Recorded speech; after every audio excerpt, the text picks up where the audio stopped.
Doctor Babar Awan معروف قانون دان اور آج کل عمران خان کے دستے راست ہیں، انہوں نے گزشتہ روز بھی 100 منٹ سے زائد عمران خان سے ملاقات کی۔ عمران خان ان سے بڑے بڑے معاملات میں مشاورت کرتے ہیں۔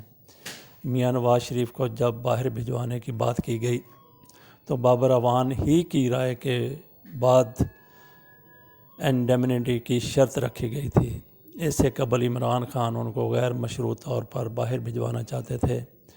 مولانا فضل الرحمان کا 13 دن تک دھرنا جاری رہا۔ بابر اعوان نے انکشاف کیا ہے کہ ایک باقاعدہ معاہدے کے تحت مولانا فضل الرحمان نے دھرنا ختم کیا۔ وہ معاہدہ کیا تھا؟ بابر اعوان کی زبانی ہی سنیے۔ یہ وہ وعدہ تھا، یہ وہ معاہدہ تھا جو عمران خان نے توڑ دیا۔ آئیے دیکھتے ہیں بابر اعوان اس حوالے سے کیا کہتے ہیں۔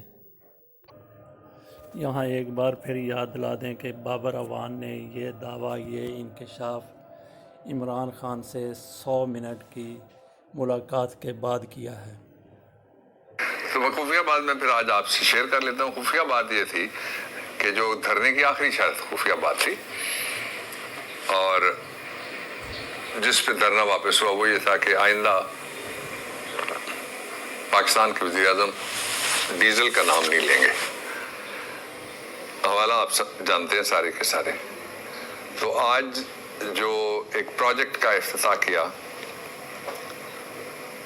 اس میں پرائم منسٹر نے ڈیزل کا نام پھر لے لیا۔ اس طرح دھرنے کا آخری مطالبہ بھی مسترد ہو گیا۔